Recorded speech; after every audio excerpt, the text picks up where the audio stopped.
আজকে যে গল্পটা বলব তা আমার জীবনে ঘটে যাওয়া এক সত্য ঘটনা। গল্পের নায়িকা নাজমা আক্তার একজন ধর্মভীতু গৃহিণী নারী।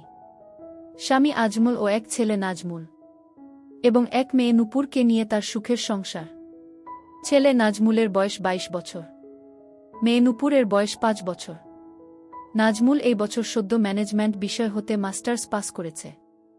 আজমল গ্রামের বাজারে কসমেটিক্স এর দোকান করে, যাতে করে নাজমার সংসার ভালোভাবে চলে যায়।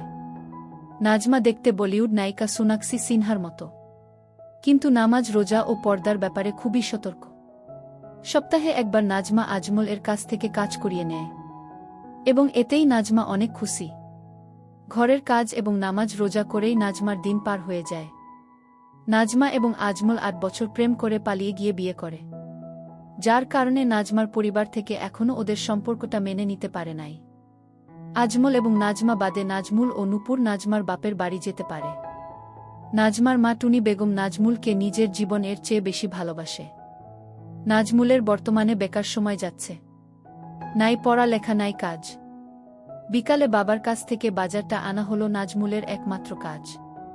তাই গত কয়েকদিন ধরে নাজমুল এর একটা বাজে অভ্যাস হয়েছে, লুকিয়ে লুকিয়ে আম্মু নাজমার দেখা। কারণ তার মা অনেক সুন্দরী। বিশেষ করে আম্মু নাজমার বিশেষ অবস্থার একটু ছিটেফটা দেখলে নাজমুলের মাথাটা ঝিমঝিম করে। সাথে সাথে বাথরুমে গিয়ে ঠান্ডা করতে হয় হাত দিয়ে। নাজমুলের কাছে মনে হয় আম্মু নাজমা দুনিয়ার সব থেকে সুন্দরী নারী। তাই সে মনে মনে শপথ করেছে আম্মু নাজমাকে সে তার রানী করে ছাড়বে। গত কয়েকদিন উনার কি হয়েছে, ১ মাস হয়ে গেল একবারের জন্যে ও হাত দিল না। এর আগে তো এরকম হয়নি উনার। রান্না করতে বসে আম্মু নাজমা স্বামী আজমল এর কথা ভাবছিল। হঠাৎ খেয়াল হলো দুপায়ের মাঝে একটু অনুভব হচ্ছে। এইটা আমার কি হচ্ছে? দিনে দিনে দেখছি আমার খিদে বেড়েই চলেছে। না না, এই রকম চলতে দেয়া যাবে না। জহরের নামাজটা পড়তে হবে। মা, নূপুর একটু এদিক আয় তো মা। নূপুর কি মা? বলো মা, তুই জালটা একটু দেখতো মা, আমি গোসলটা সেরে নেই। নামাজের সময় চলে যাচ্ছে। নাজমুল বাজার এ আসছে বাবার কাছ থেকে বাজার নিতে। বাবার দোকান এর একটু কাছে আসতে নাজমুল এর কাছে সন্দেহ লাগল। বাবার দোকানের সামনে এই মেয়েটা কে? আর বাবা কোথায়? মেয়েটা মনে হচ্ছে সামনে একেবারে ঝুঁকে আছে। নাজমুল মনে মনে ভাবল, না, আমাকে রহস্যটা জানতে হবে। নাজমুল একটু কাছে গিয়ে অন্যদিকে তাকিয়ে বাবা ও মেয়েটার কথাগুলা শুনতে চেষ্টা করল। যা শুনতে পেল তাতে নিজের কানকে বিশ্বাস করতে পারছিল না নাজমুল। কথাগুলা এমন, আর কতদিন এভাবে লুকিয়ে লুকিয়ে হবে? আমার যতদিন না বিয়ে করে তোমার বাড়ি নিয়ে যাচ্ছি ততদিন। নেব জান, খুব শীঘ্রই বাড়ির বউয়ের কাছে তালাকের পেপারটা পৌঁছে যাবে, আর বুটা বিদায় হলেই তুমি আমার রানী। কথাগুলা শোনার পর নাজমুলের কাছে মনে হচ্ছে বাবাকে একটা না, আমার আর বাজারে থাকা চলবে না। এখনই বাড়ি গিয়ে আমার আম্মুকে বলতে হবে। বাবার সামনে এমন একটা ভাব করল নাজমুল যেন সে এইমাত্র আসলো, এবং খুব ব্যস্ত বাজারটা নিয়ে তাড়াতাড়ি বাড়ির দিকে রওনা করল নাজমুল। আজকের রাস্তা মনে হয় শেষ হচ্ছে না। ১০ মিনিটের রাস্তা আসতে ১ ঘন্টা সময় লেগেছে, এমনটাই মনে হচ্ছে নাজমুলের কাছে। পুরা রাস্তাটা নাজমুল আম্মু নাজমার কথা ভাবতে ভাবতে আসছে। নিজের অজান্তাই নাজমুল অনুভব করল শরীর দিয়ে একটা অদ্ভুত সুখের স্রোত বয়ে যাচ্ছে। আম্মুর সাথে এখন থেকে যা ইচ্ছা তাই করতে পারবো, আব্বু আর কিছুই বলবে না। এইটা ভেবে নাজমুলের শরীরে থেকে থেকে ঝাঁকি মারছিল। আকাশ কুসুম ভাবতে ভাবতে নাজমুল বাড়ি এসে পৌঁছাল। বাড়ি এসে নাজমুল সরাসরি রান্নাঘরে চলে গেল। বাজারটা রেখে নূপুরকে জিজ্ঞেস করল, আম্মু কই রে খুকি? প্রশ্নটা শুনে ভ্যাবাচ্চাক্কা খেয়ে গেল নূপুর এবং হাঁ করে তাকিয়ে রইল ভাইয়ের মুখের দিকে। কারণ খুকি তো একমাত্র বাবা তাকে বলে। কিরে, হাঁ করে রইলি কেন? শুনতে পাসনি কি বললাম? বোনকে জোর গলায় ধমক দিল নাজমুল। ও আম্মু, আম্মু তো কলতলায় গোসল করতে গেল। নূপুর ঘোর কাটিয়ে উঠে উত্তর দিল। নাজমুল আর দেরি করল না, দ্রুত পায়ে চলে গেল কলতলে। তোমাদের বুঝার সুবিধার্থে বলে রাখছি, নাজমুলদের কলতলা এর সাথেই বাথরুম, এবং বাথরুমের দরজাটা গত দিনের ঝড়ে ভেঙে গেছে। আম্মু নাজমার চিরদিনের অভ্যাস গোসল এর সময় পরিষ্কার হওয়া। নাজমা গোসলের জন্য বালতি ভরে পানি রেখে হালকা হতে বাথরুমে যায়, কোনো রকম বাথরুমের গেটে দরজাটা রেখে। এইদিকে নাজমুল কলতলার গেটে আসতেই দেখল একটা জাত সাপ দাঁড়ায় আছে। নাজমুলকে দেখেই সাপটা ফুস করে একটা শব্দ করে দূর দিল এবং নাজমুল সাপের পিছু নিতেই সাপ বাথরুম এ ঢুকে পড়ল। নাজমুল বাথরুমের দরজাটা 2 হাত দিয়ে সরিয়ে আম্মু নাজমাকে দেখে স্ট্যাচু হতে গিয়ে ও হল না, কারণ তার আম্মু রূপী এই মনের মানুষটাকে এই সাপ হতে রক্ষা করতেই হবে। আম্মু আপনি একটু ও নড়বেন না। একদম বিচলিত না হয়ে আম্মু নাজমাকে আদেশ করল নাজমুল, এবং 2 হাতে বাথরুমের দরজাটা ধরে আম্মু এবং সাপের মাঝে ছুঁড়ে মারল। সাথে সাথে সাপটা পালিয়ে গেল। সাপের উপর হতে নজর সরিয়ে আম্মুর দিকে তাকাতেই নাজমুল দেখল আম্মু নাজমা টলে পড়ছে। হাই হাই, আম্মু তো দেখি জ্ঞান হারাচ্ছে।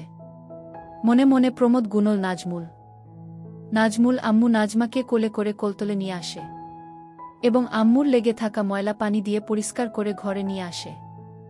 ভাইয়া আম্মুর কি হয়েছে? নূপুর দূর থেকে দেখে দৌড়ে এসে কাদা কাদা মুখে নাজমুলকে জিজ্ঞাসা করে। ও কিছু না, তুই রান্নার কাছে যা, আমি আম্মুকে দেখছি। নাজমুল বোনকে আশ্বস্ত করে রান্নার কাছে পাঠিয়ে দেয়। নাজমুল হাতে পানি নিয়ে আম্মুর মুখে পানির ঝটকা দিবে, এমন সময় মাথায় একটা শয়তানি বুদ্ধি আসে। আচ্ছা, আম্মু তো এখন বেহুশ, তাহলে এই সুযোগটা আমি কাজে লাগাচ্ছি না কেন? নাজমুল নিজের কাছে নিজেই প্রশ্ন করে ভাবনাটা মাথায় আসতেই মাথার উপর ফ্যান চলছে, তারপর ও নাজমুল এর ঘাম ঝরছে। কাপা কাপা হাতে শাড়ির আঁচলটা সরিয়ে দেয়। নাজমুলের মাথায় চক্কর মারে, মনে হচ্ছে কারো হাত পড়ে নাই এখনো। হঠাৎ কানের কাছে নূপুর এর গলা ভেসে এল।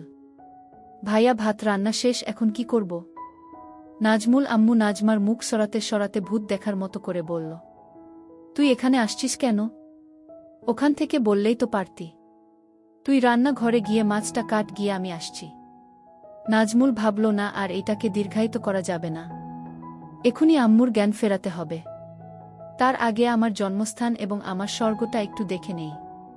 কাপা কাপা হাতে নাজমুল আম্মু নাজমা আবার সব ঠিক করে দিল। নাজমুল, ঘুমন্ত আম্মুকে আমি চাই না, আমি খাব আমার জাগ্রত আম্মুকে চাই। মুখে পানির ছিটা লাগতেই আম্মু নাজমা চিৎকার দিয়ে বলে উঠল, সাপ! সাপ চলে গেছে আম্মু, আপনি এখন ঘরে আমার কাছে।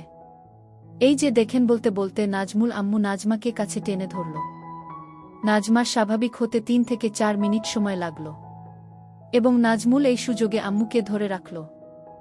আম্মু নাজমা মনে মনে ভাবল, বিষয়টা বাড়াবাড়ি হয়ে যাচ্ছে। বাবু, আমার খুব ক্লান্ত লাগছে, আমাকে একটু একা থাকতে দে এখন।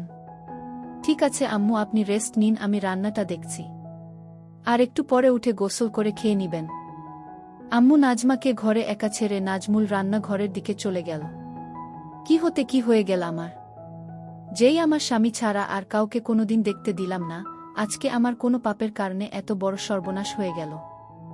আমার ছেলে সব দেখে নিয়েছে। হে মালিক, তুমি আমার মরণ দিচ্ছ না কেন? আমি এখন এই পোড়া মুখ নিয়ে ছেলের সামনে যাব কি করে? ছেলের কথা মনে পড়তেই লজ্জায় কুঁকড়ে গেল আম্মু নাজমা। না জানি কোথায় হাত দিয়েছে। আচ্ছা, ছেলেকে আমি দোষ দিচ্ছি কেন? আমার বাবুর তো আর কোন দোষ নাই, ও তো আমাকে সাপের হাত থেকে রক্ষা করেছে। মনে মনে ছেলের প্রশংসা করতেই গর্বে বুকটা ভরে গেল আম্মু নাজমার। ছেলেটা আসলেই আমাকে অনেক কেয়ার করে। ও ওর বাবার মতো না, ও একদম আলাদা। ওর বাবাটা যদি ওর মতো হতো। একটা গভীর নিঃশ্বাস ফেলল আম্মু নাজমা। যাই হোক, অনেক পাপ লেগে গেছে, যাই গিয়ে গোসল করে নামাজ পড়ে আমার মালিকের কাছে ক্ষমা প্রার্থনা করি। মনে মনে কথাগুলা ভাবতে ভাবতে তড়িঘড়ি করে বিছানা থেকে নেমে পড়ে।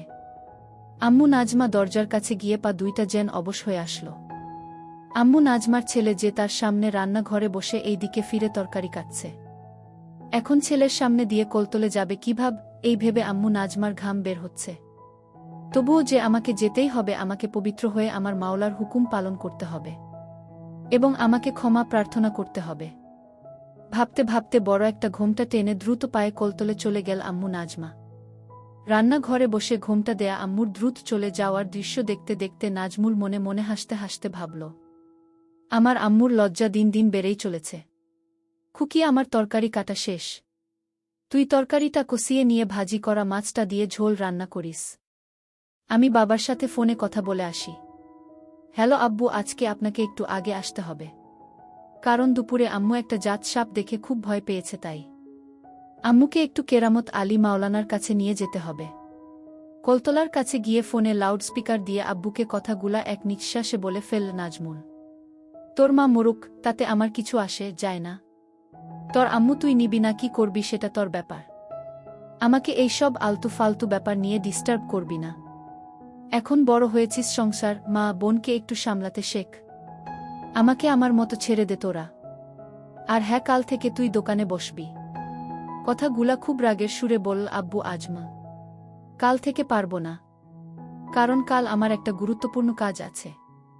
তবে পরশু দিন থেকে বসব। আর হ্যাঁ, এখন থেকে আম্মু এবং নূপুরের সব দায়িত্ব আমার। বলেই ফোনটা কেটে দিল নাজমুল।